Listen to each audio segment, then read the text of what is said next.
Hello again, listeners.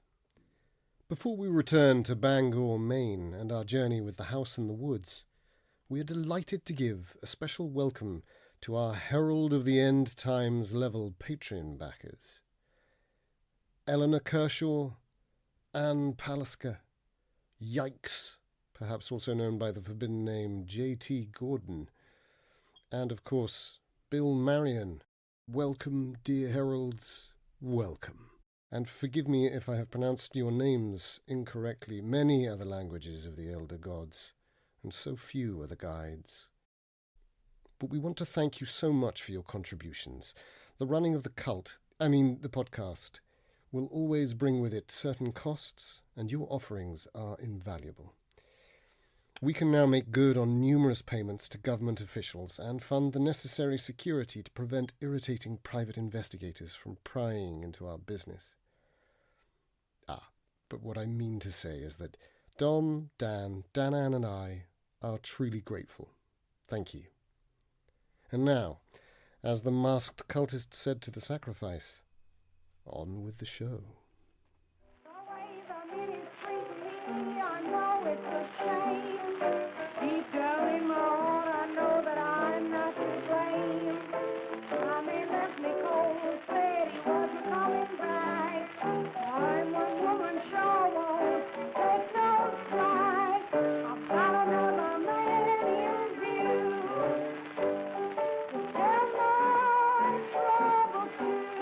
The Bangor Chronicle, July 21st, 1924. Bangor Business by Milton Woodward. Astute readers will have noticed that the Bangor gossips have long wanted to know what the esteemed secretary of the Maine Historical Society, Mrs. Alice Devereux, will be planning on doing with her now considerable connections in the better drawing rooms of Bangor society. Mrs. Devereux, the charming widow of the well-thought-of lawyer Mr. Franklin Devereux, has recently taken her husband's former position on the Board of Trustees to Maine University. What did your curious reporter therefore make of the sight of no less than 3 unusual characters visiting Mrs. Devereux just this afternoon? First was the enigmatic Miss Natasha Rulyover, postmistress of the Bangor Union Street Post Office. Miss Rulyover has kept a low profile in these pages. This is her first appearance in our column, but we hope to see the striking blonde all the more. With her fiercely independent manner, she makes for a truly memorable associate to Mrs. Devereux. Next to arrive was none other than Assistant Professor Charles Chuck Lohman, former flight lieutenant and now college man at the Maine University, with an eye on the chair of agronomy, no doubt. A reclusive sort, Chuck Lohman has been seen with Alice on a number of occasions, and cuts a handsome figure, if you like that former military look. A gallant fellow, he's an old-fashioned gent, could be making eyes at tenure before the year is out.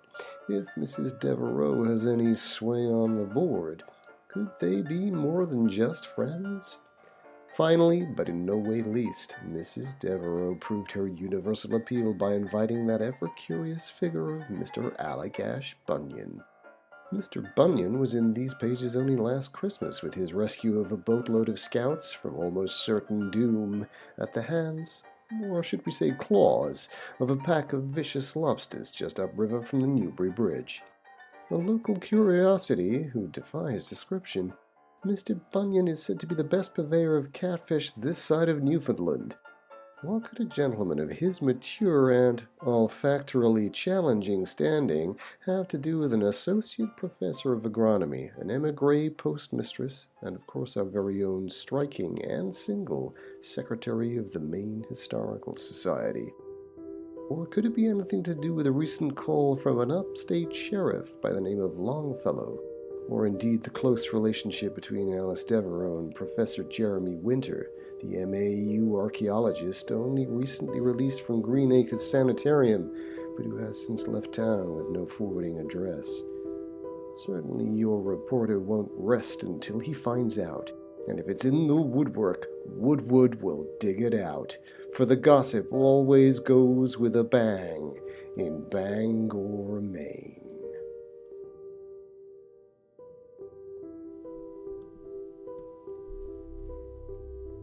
The Apocalypse Players present The House in the Woods by Gary Pilkington. A Call of Cthulhu scenario, adapted for 7th edition by Joseph Chant. Copyright Grenadier Models and Chaosium. Starring Dan Wheeler as Assistant Professor Flight Lieutenant Charles Chuck Lohman. Jeany Spark as Female Postmaster Natasha Rolyova. Danann McAleer as local lobster mogul and supplier Allagash Bunyan. And Joseph Chance as everybody and everything else.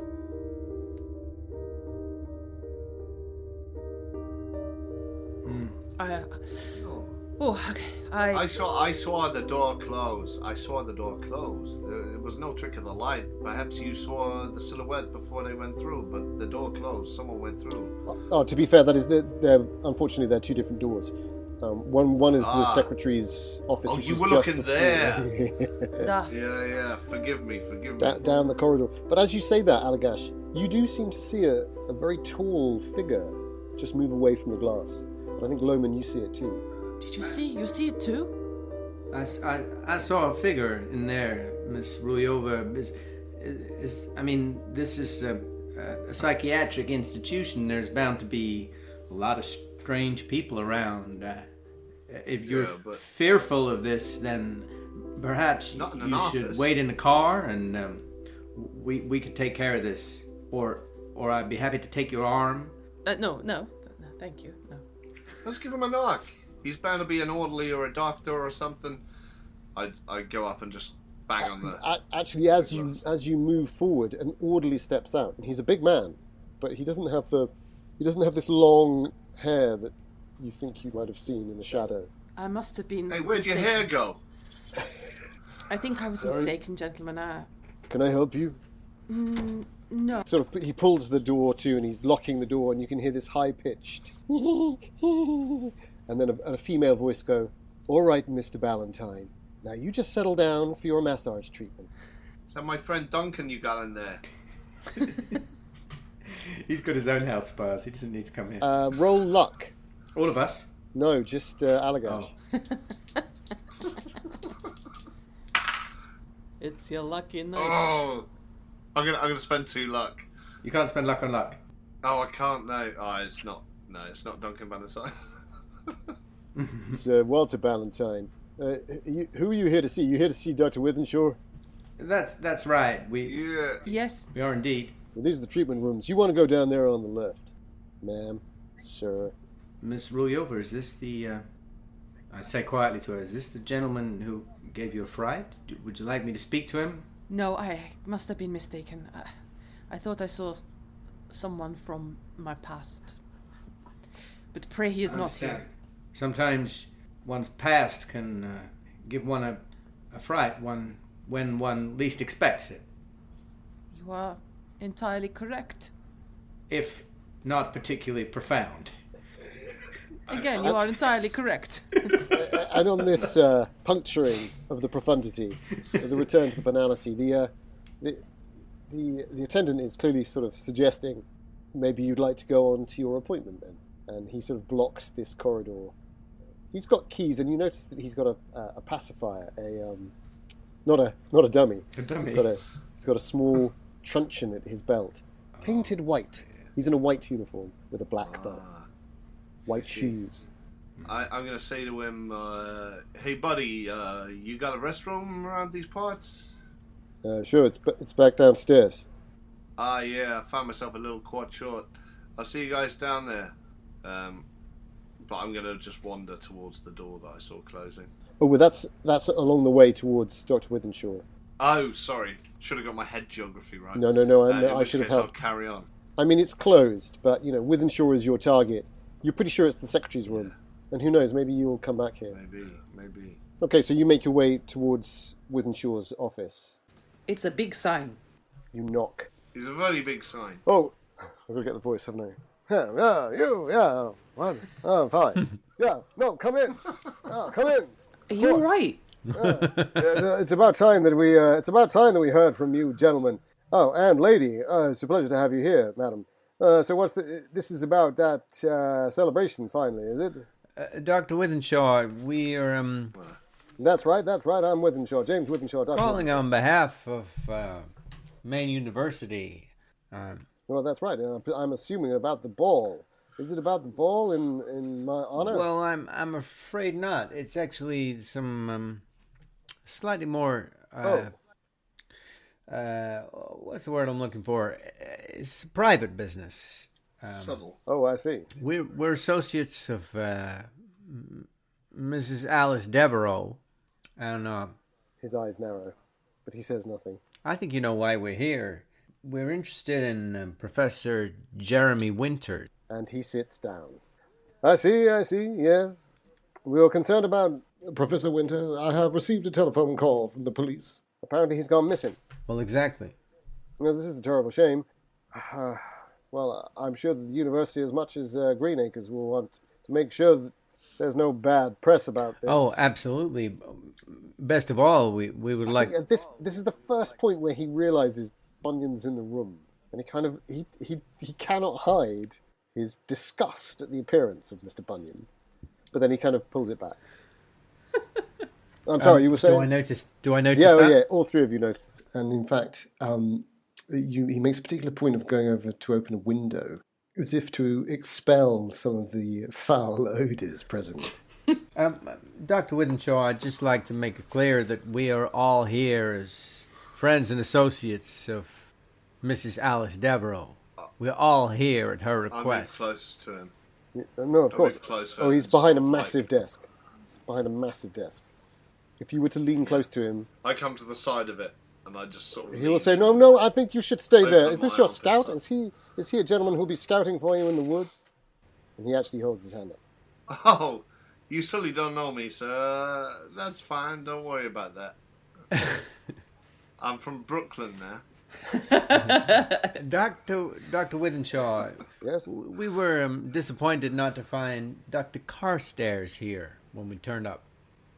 Oh, Dr. Carstairs. What, would you like to take a seat, sir? What's your name, sir? I'm Flight Lieutenant Assistant Professor Charles Lohman, but my friends call me Chuck. Oh, so... I was trying to talk... No, you, sir, have made yourself abundantly clear. I was trying to say that this gentleman here, perhaps you'd like to take a seat? Or perhaps I should ask the sanatorium security to visit us and make sure that we all feel comfortable. Well, perhaps you should, but I'll take a seat regardless. You should be aware. And I take a seat, but I stare him in the eyes. We've got off to a wrong start here, and I beg your apologies because that's my fault. I assumed that you were here on the matter of the celebration of my commitment to the university of late.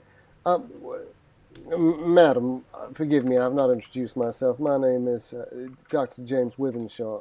I'm not from the South, so I don't know why suddenly I've gone. That would be my doing. And so it spreads. It's a nervous affectation that I seem to, engender in American men. They suddenly drop 500 miles to the south. He reaches his hand out to shake your hand. Mm-hmm. Do you shake his hand? I take his hand. Yeah. And I hold it. And I stare into his eyes. Oh. And it goes on a little bit too long and slightly uncomfortable. And then I say, Dr. Withenshaw, it is great honour to meet you. Could you roll your... My name is Natasha Rollover. Could you roll your intimidation for me? Apologies for interrupting. That's all right, darling. That's quite all right.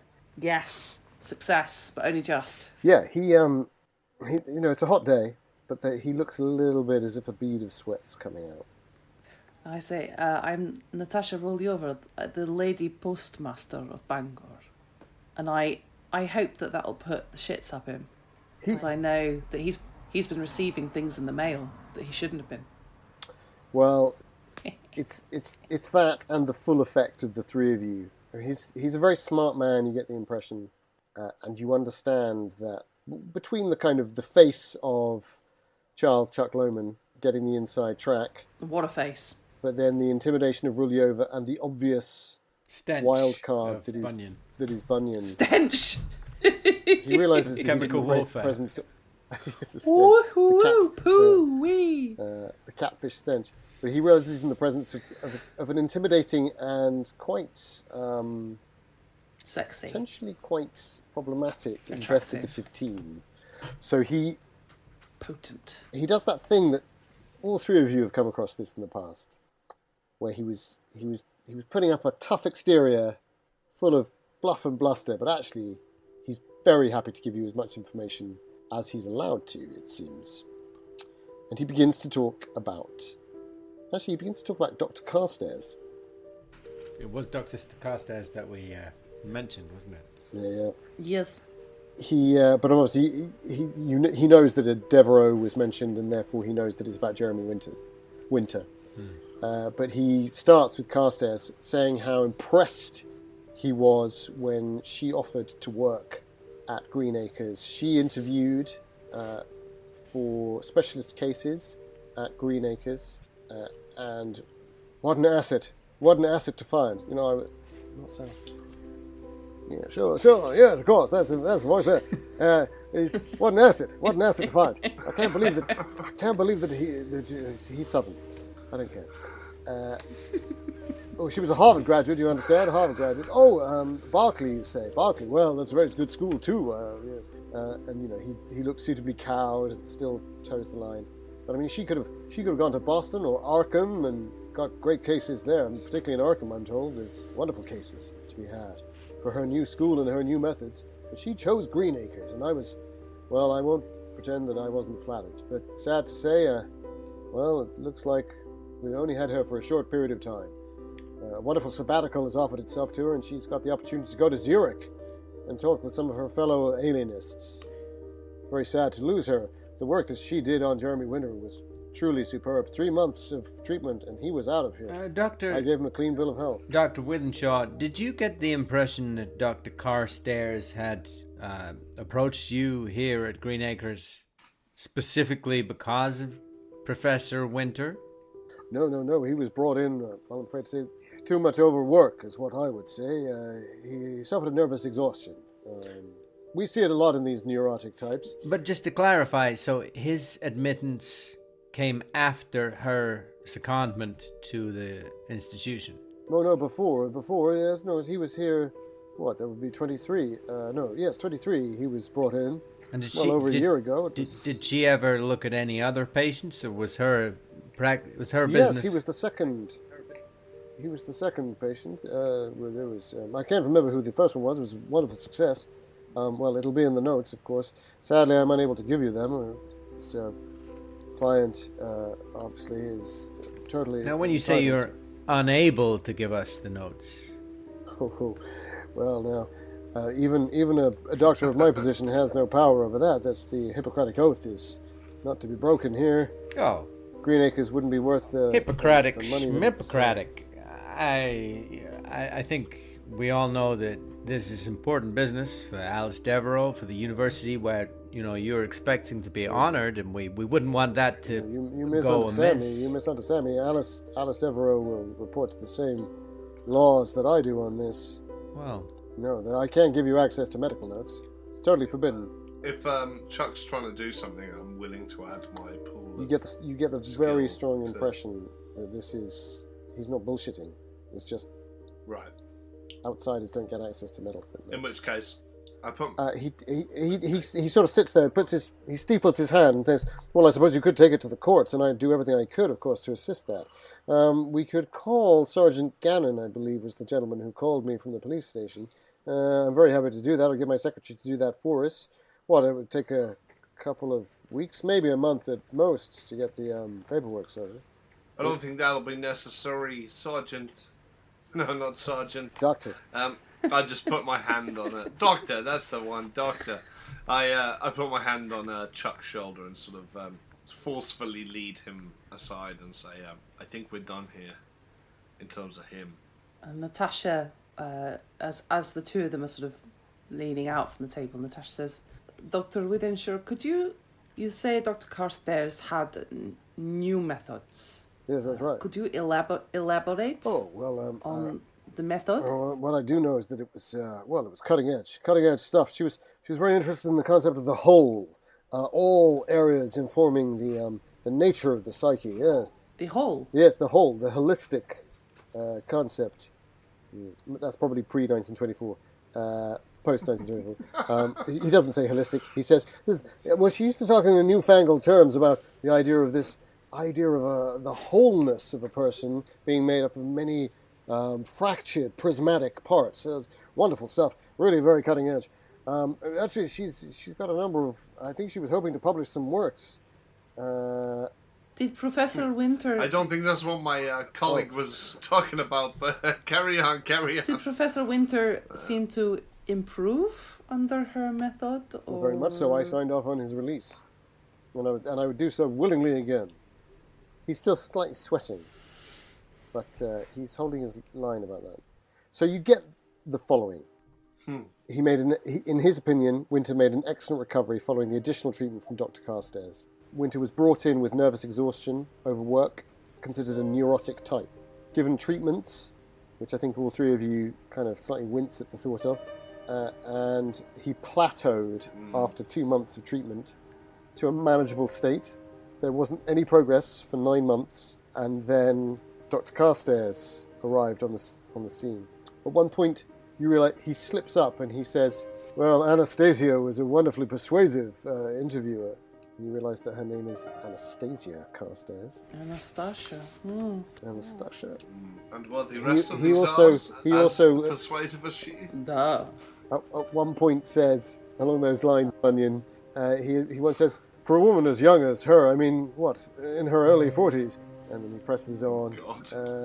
So young in psychoanalyst terms, or certainly in alienist terms. He says that she had private patients at the time, and he understood that that's how she made her money, and the money that she was making here, which was state paid, was not very much, but it was sort of fascinating cases. And crucially, he says, of course, she directly asked for Professor Winter when she found out that he was here, confirming the original inquiry that Chuck had made. She was allowed to pick cases effectively. Right. What do you think intrigued her about Professor Winter? Well, I can't rightly say. Let me just. What was unusual about his case from your point of view? He's relaxed a bit now in all of your presences, and he goes to his desk drawer, unlocks it, opens it, pulls out. He does that thing, where people kind of do that.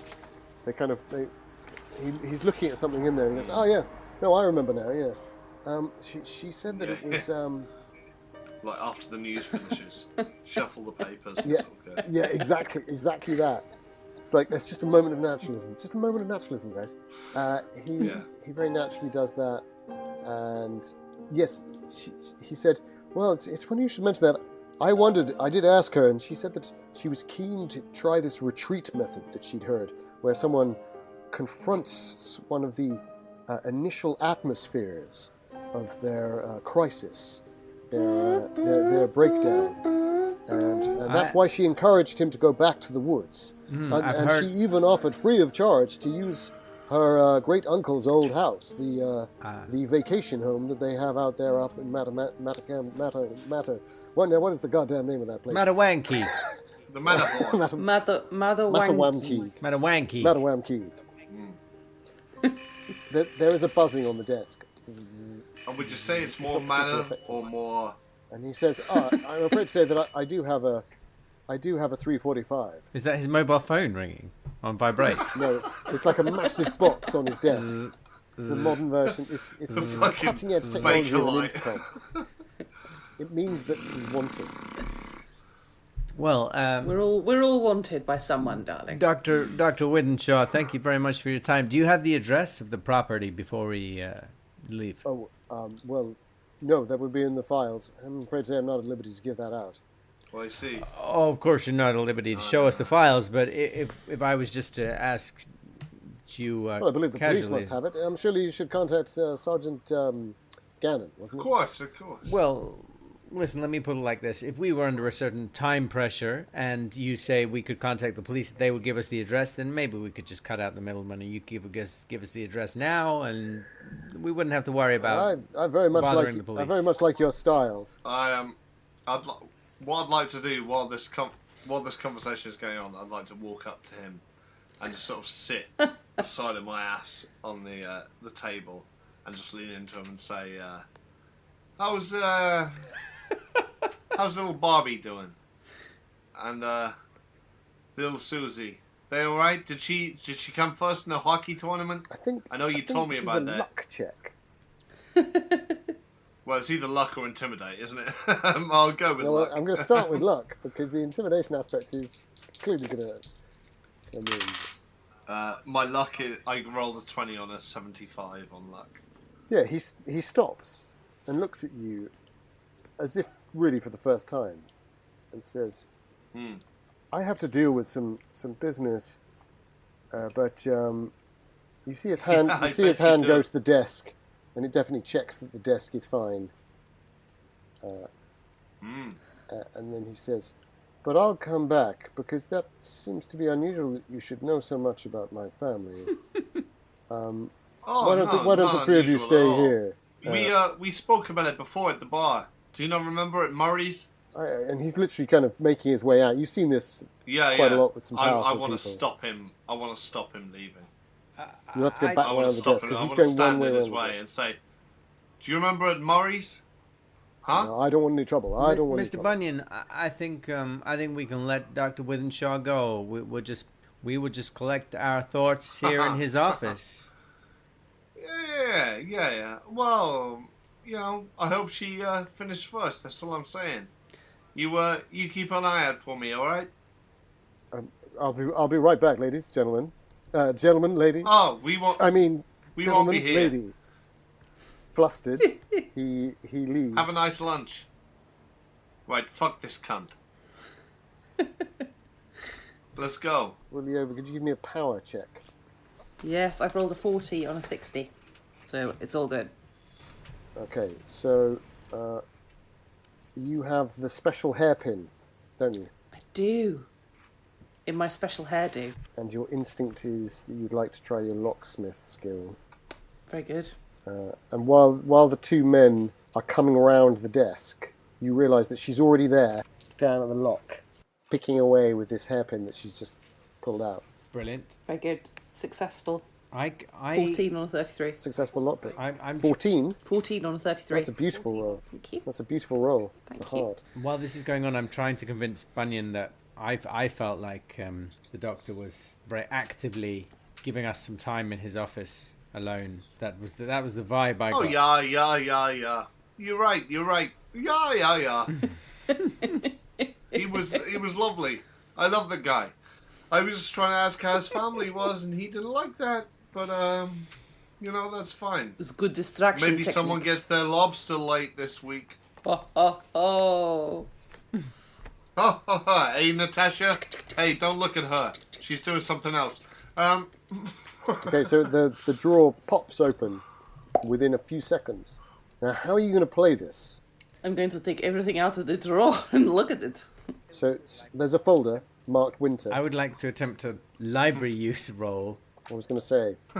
Is that legitimate on a folder of info? Yeah, definitely. If the two of you can give me a library use roll. I passed mine.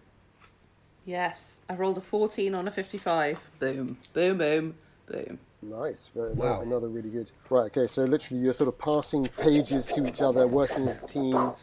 What's Bunyan doing? Is he... Shitting on the floor, probably. Oh dear. Well, I was sort of expecting you to be they were the specialists, so I was expecting you to kind of do something else. Yeah. I didn't want to pimp you out. If none of the other sort of drawers are open, I know Natasha's the one who can pick locks. Locks are my specialty, so I'm going to leave them to do that. I'm going to stand by the door and just make sure no one's approaching or leaving. Classic. Could you give Thank me you, Mr. Bunyan. Could you give me a listen check, Bunyan? while the library check is going on. It's just Bunyan. Why is my listen always shite? I always pick characters that are deaf. They should be good at listening, and then suddenly they've got tinnitus. Oh fucking hell! I got an 11 on a 20. So yeah, I got a good success. Might not be enough, to be fair. So you can hear a voice raised, going, "Well, I don't know, but I'm pretty sure that one of your men should be down here." I immediately open the door and walk out and go towards where the voice is coming from. So off to there's an office off to the right, the door of which is partly open. Yeah. So I don't even announce myself. I just walk in. I say, "How are you, boys?" So there's a secretary in there and a somewhat irate-looking Withenshaw on the phone, and he looks up and goes, "Oh, but I must go. One of my clients is here." And he puts the phone down. Says, "Mr. Bunyan." You weren't talking about me, I hope. And so we'll leave you guys there for now and go back to the break-in. Because you both rolled so well, you make some notes. High-speed notes together. Juicy high-speed notes. You both passed, didn't you? I'll have a bit of that. Sweet high-speed notes. So I'll read them, then I'll send them. Beautiful. Yeah. Yeah. So, when he was admitted, Winter was raving. What was he raving about? He was a raven. He was a raven. He was a raven. Box, big fish, little fish.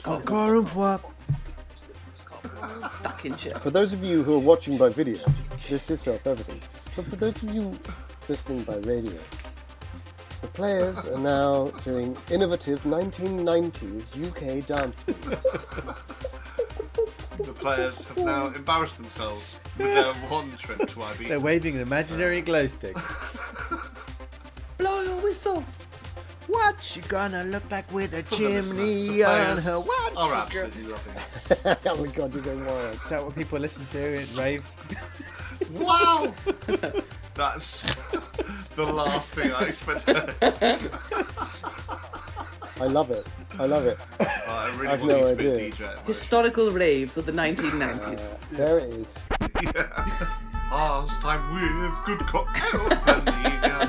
Just keep fucking scratching that shit. I love it. So I'm gonna. Would one of you like to read these? My English, Perhaps. not so good. I could read it out now. Yeah. Hashtag loving your work, Dan. Oh, great notes. They say Winter was raving about the stone, the blue-eyed god, an Indian who walks taller than the trees, and that the Narragansett came down from them, with them from the stars. And as you see, maybe he starts, there's a little bit of sweat forms when he reads the line from the stars. He raved about this nonsense for months until hydrotherapy proved effective. Broke him? On last review before handing care over to Carstairs, W admitted he still dreamed of the humming god with the blue eyes. The one report Carstairs delivered is vague about the talking cure she employs, confronting images in part as signs and symbols and piecing them together as a whole.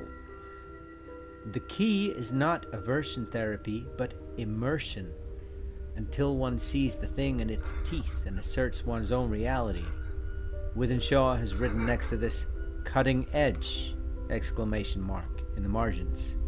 At the end of the report, Carstairs states she has encouraged Jeremy to return to the thematic setting of his former heightened emotional state, an attempt to bring his mind to bear on what had occurred there and within himself. A stay at a holiday cottage or summer lodge might be arranged to effect this immersive act of acceptance. Immersion.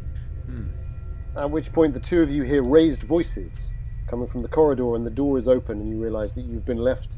Bunyan has snuck out in that way that he can sometimes do, while he's sometimes the loudest and most obvious person in the room. At other times, he just seems to, well, it's like he's swum upriver without a sound. Yeah. I'll have you know that I can call security. It's not an issue to me. I can ask you gentlemen and your lady companion to leave. I've been very helpful. Well, I'll have you know that I can cut off the fucking food supply to this place. That's not what I'm suggesting that we would be expecting. I'm keen to help. Look, I'll tell you this. Look, come, and he sort of ushers you. He doesn't touch you. He just ushers you back to the corridor, away from the secretary. Good. And I think in that moment you realise that this is the door that opened when you first arrived in the corridor, and that this secretary might have been having a little bit of a nose out to see who was coming up the stairs, because possibly she'd been asked about availability. It all falls into place for you. Look, I can tell you this, for goodness sake. If you and your friends leave, I don't want any trouble. I don't want any trouble for the university. This can go both ways, you know that. And I don't want any trouble for the asylum, for the I beg your pardon, for the sanitarium. Freudian slip. One might say Freudian. Yes, very clever. Or was it a Jungian slip? Ooh. More of a Jungian slip. Yeah, that's that new fellow that they're talking about. Yes, I think that's why. Hot look, young. Well, actually, you've you've got me back on Vienna. track. That's what she's there for. I know that she's not coming back, and I'm damn peeved about it. In truth, I thought that we were going to be able to, well, really crack something together. We could have set up a wonderful new clinic, but of course she's far too brilliant for that. She's headed off to meet. Well, have you ever heard of Sabine Sabot? That's not her name, but it's something like that. Have I? Roll psychoanalysis. It'll be a fail, but I may as well roll it anyway. Give it a try, mate. 0-1. Oh, 0, fuck. 1. I mean, that's a 9 on a 1. Let's spend the luck. I'm going to spend 8 points of luck. Do it. I Oh love my it. god. Fuck it. It's a one-shot. You gain D10 psychoanalysis. Could you roll for me now? Yeah. Alright, here we go. I'm nervous.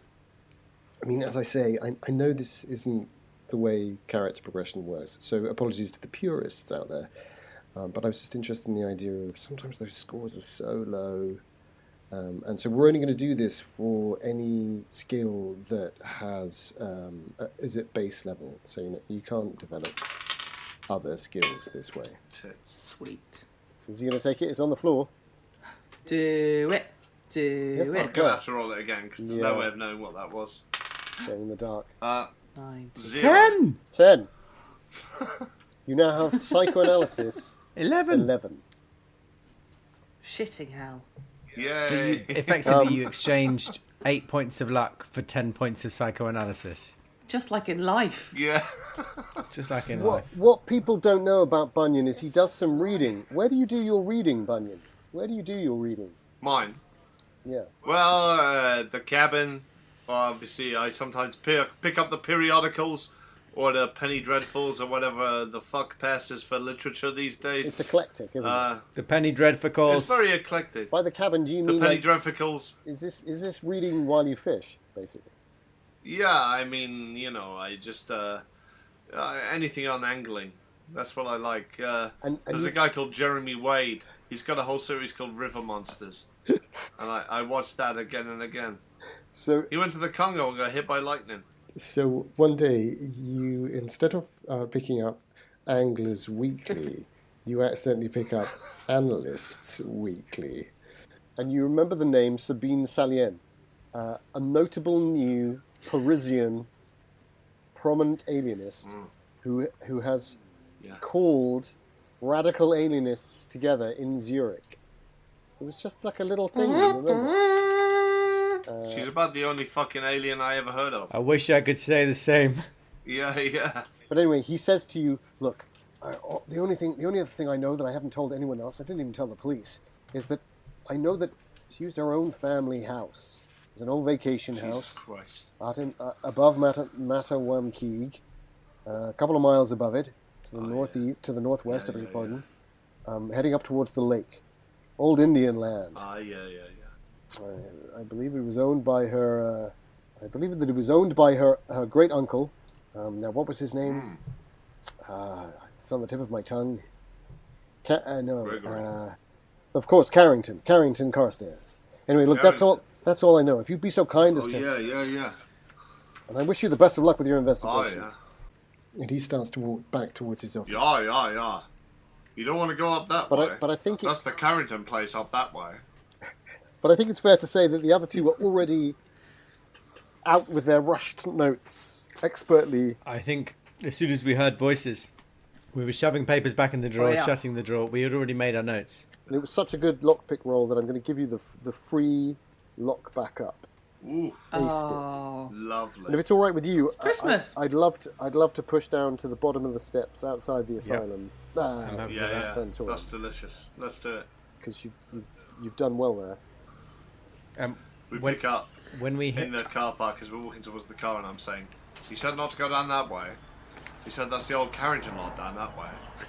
He said some kids got caught there some years ago. They got turned into werewolves, and you wouldn't like the Native American spirits that come out of there." That's what I'm saying this week. As Allagash is doing his peculiar impersonation, Chuck is head down again, making a beeline to the car, almost in a run, because and occasionally you see him tip his head up just to try and catch a glimpse at this ominous sky above him. Maybe it's the storm clouds gathering. Maybe that's what it is. Yeah, so that he's just concerned about the weather. Psychology or a spot hidden? Yeah, you can do a psychology, but the other two, I need the other two to do a sanity check. What? Sweet Jesus. For what reason? Because I think the dawning realization, now that you're out here, for you, Rulyova, it's seeing someone reacting to the sky for the third time. But you saw it now. You've seen the way he reacted to that passage about the stars. So, am I doing a sanity check? No, the other two. Oh, yeah. So I need Chuck and I need Lohman and Rulyova to do sanity checks while the psychology check is happening. I rolled an extreme success on that. So I failed my sanity. I've rolled a satisfactory success of 44 and a 55. Rulyova's fine. I failed. We'll come back to Chuck. Failed. I'm fine. Is it a 4? 4. Psychology. My psychology's 40. It's pretty good. So I got a 4 and a 40. Ooh. A 4 is an ace of a roll. So we go to Chuck Lohman, however, who's failed his sanity. Yeah, quite badly. Shit balls. Chuck's rolling really badly tonight, to be fair. Okay, so this thought of the stars is just so uncomfortable to you that you're really chasing It across. couldn't have been any worse. And you catch Bunyan looking at you, and there's something. Bunyan, what is it that you do to reveal wordlessly that you suddenly understand? I look at him, and I put in a little chunk of chewing tobacco. But as I do, I sort of projectile vomit. Blow him a little kiss and wink. Oh. And you just run to the car. You run the last 20 yards to the car. Run. And get in, looking like a proper madman. Yeah. I mean, there's no sound loss. It's the sort of thing Bunyan could do to a good friend, and it would seem quite nice. But I guess if you don't know him that well, it could seem. I thought we were friends. That's the weird thing. Really I thought we were callous and friends, weird. but suddenly he's got. Well, maybe in which case, maybe that's a bonus. I don't know. Like, if we are friends, if I know you quite well, I mean, our backstory was we live in cabins near each other, and I occasionally drop off a couple of the catch of the day at yours on my route back, right? You know? Yeah, but for I'm just some local angler. For Chuck Lohman, that's friends, right? He's not. I mean, who does for he know? Bunyan, Who does that's he really friends. know? He doesn't. So yeah, fine. I see the look, and I leg it back to the car. I think as I leave through the door of Green Acres Sanatorium, the patient file is still playing on my mind. The idea of something coming down from the sky. What I saw wasn't coming down from the sky. As I make the dash across the car park to where the car's parked, I think Rulyova maybe sees me glance up once more at the sky, but she probably can't see my lips move. She can't see me saying, "No, not here. The sky isn't big enough." And I think back to time when I was flying exercises just outside of Tulsa. Took my girl up too high, probably showing off. And up there in the clouds, reaching out, I saw, I think what I saw up there in the clouds, that wasn't coming down from the stars. Looked like it was moving between them, maybe. Or something. but it took shape, seemed to have form, direction, and maybe some kind of strange intelligence. Well, at the time I thought it was almost like the hand of God, just like Michelangelo painted it. But when I saw this limbed light, I didn't feel a sense of euphoria or epiphany, but horror.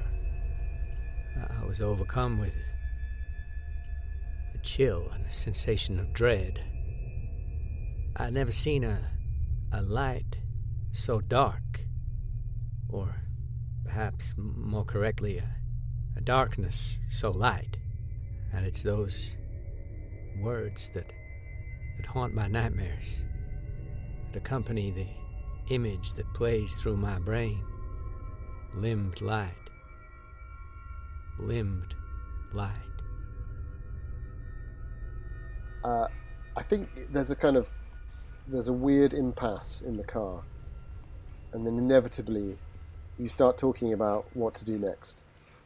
And although it was weird, that 20-yard dash, and Rulyova found it weird too, and everybody was kind of weirded out as they said, not Bunyan. Bunyan's kind of sat there, presumably doing his kind of confident, I'm silent, I've cracked something. I'm just so you're pretty sure that he's agoraphobic. He's agoraphobic in some way. You don't understand necessarily why, but you think it might be a war thing. You're not sure.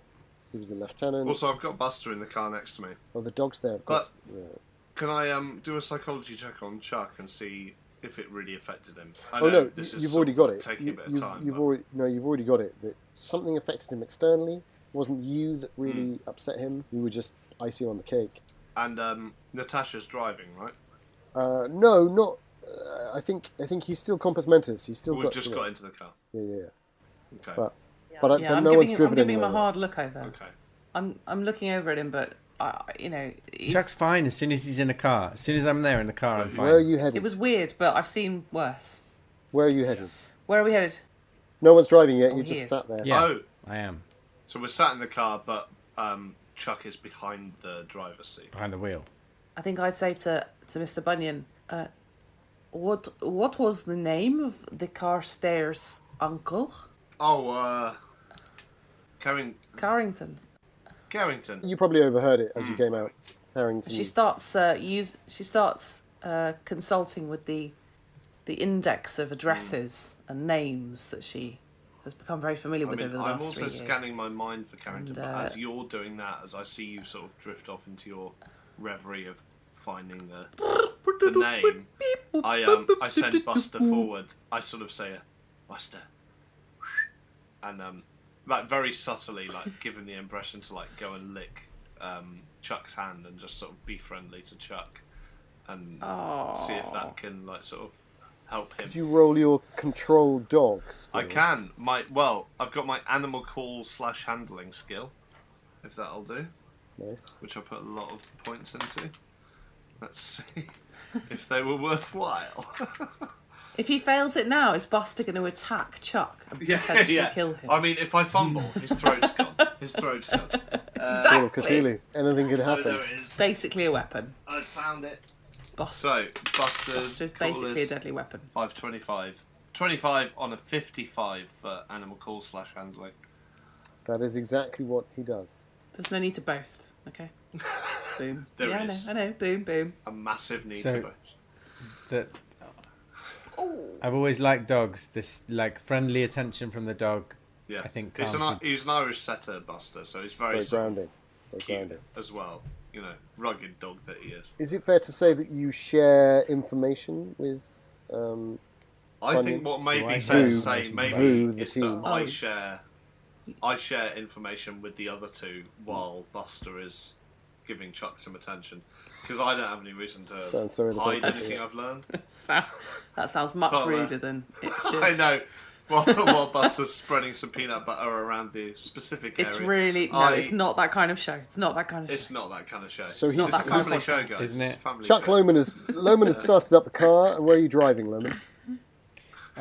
So he's driving with his left hand, and with his right hand he's got the map out. He's got the main map, and he's saying He's calmed down now. This is good. He's relaxed. He's behind the wheel. He's got a nice little dog licking his ear.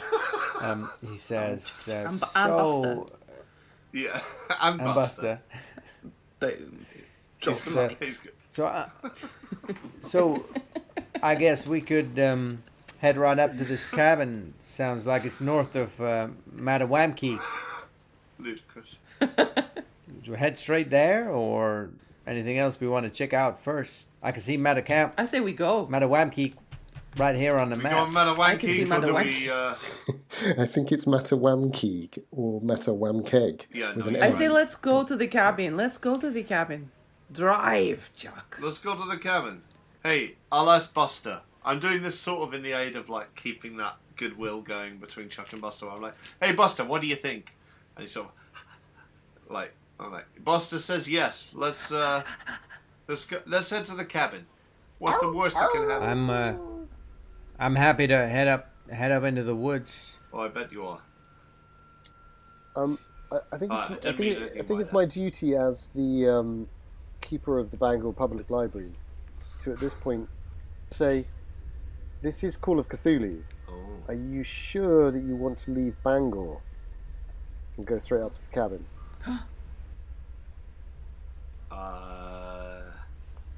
Nah. I feel like the answer to this is no. No. It's just a question. Are you sure? I mean, I'm in that. Well, I guess I was focusing on Chuck reacting weirdly. I've seen guys turn like that before after seeing something weird, but I don't know. There was this whole question about Carrington that had come up in the car, and I think you're pulling away as this is happening, and you're heading up onto the Mattawamkeag Road, up towards Union Street. So yeah. Hey guys, before we head straight up to the cabin, do we want to just name check a couple of folks here, or do we want to have a look about, see if we can find someone who knows a bit more? Give me an idea check. Rule you over. Yeah, that's a good shot. If we're gonna maybe make a stop somewhere, I wouldn't mind picking up a sidearm. But So I'll give you an idea. 35 on my 70 intelligence. Yeah, I got a pass as well on my idea check. Oh yeah, I rolled a 10 on a 60. Boom, shakalaka. Sweet. A really good idea. Right, so everyone's got really good Darling, ideas. I've got a lot of them. So we'll start with Ruliova. You mentioned Carrington, and it does occur to you that the Bangor Public Library is extensive with its parish records. It's Penobscot County records. So that might be a port of call. Lomond, there are a couple of names mentioned. We've got Sheriff Longfellow up in Mattawamkeag. We've got Sergeant Gannon the Bangor PD is right by the public library. Well, I think we should take half an hour to make some inquiries. None of those are that far away from. Those two are just 2 streets parallel to the apartment that Dr. Winter keeps. Mm-hmm. Let's do it. All right. Well, why don't we make a stop in Bangor? And as you say that, could I get a spot hidden roll just from Allagash Bunyan as he casts his eye out of the back of the car? I failed. Okay. So, had you passed, you would be aware of the man or person or individual who appears to be watching the progress of your car pulling away from Green Acres Sanatorium, and you would have seen the long coat he would have worn, a summer coat, with the collar pulled up very high, and the scarf that seems to obscure the lower part of his face, but he has a hat pulled down really quite tightly, so that you can't see anything apart from the darkness, a visor of darkness that exists between the brim of the hat and the top of the scarf. And in this hot weather, it seems like unseasonable attire, but of course you haven't seen it, so you have nothing to be concerned about.